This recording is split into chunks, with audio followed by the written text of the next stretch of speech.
24 জানুয়ারি 1950 সালে ডক্টর রাজেন্দ্র প্রসাদকে ভারতের প্রথম রাষ্ট্রপতি হিসাবে নির্বাচিত করা হয়।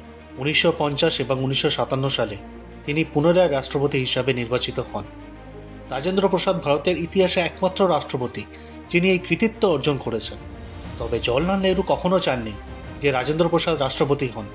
নেহরু চেয়েছিলেন যে রাজগোপালাচারী ভারতীয় প্রজাতন্ত্রের প্রথম রাষ্ট্রপতি হন। সেই সময় রাজগোপালাচারী গভর্নর জেনারেল পদে ছিলেন। নেহরুর এই সিদ্ধান্তের বিরুদ্ধে কংগ্রেসের নেতারা প্রতিবাদ করেন।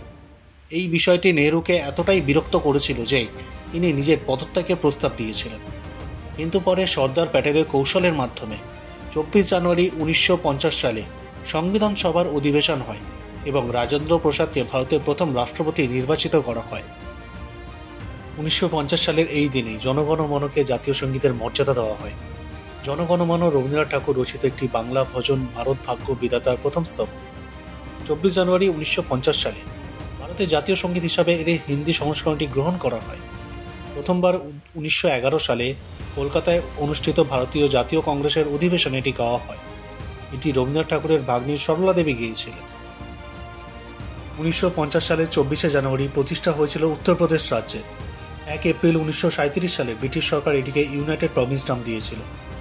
15ই আগস্ট 1947 সালে ভারতের স্বাধীনতার পর 24শে জানুয়ারি 1950 সালে এর নাম পরিবর্তন করে উত্তরপ্রদেশ রাখা হয়।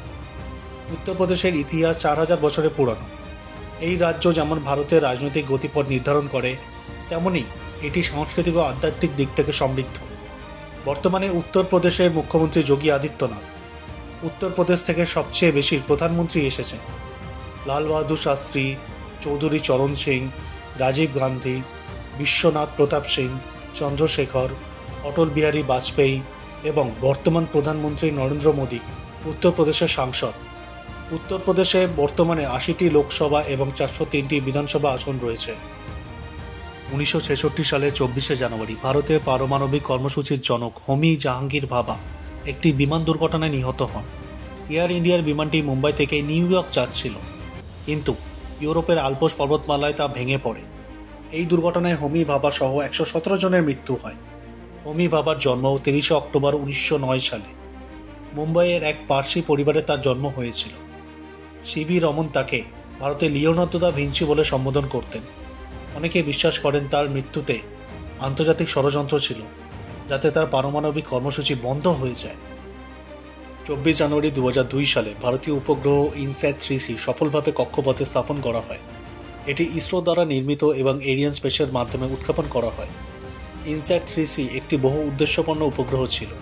এটি কর্ণাটকের হাসনে অবস্থিত মাস্টার কন্ট্রোল ফ্যাসিলিটি থেকে নিয়ন্ত্রিত হয়।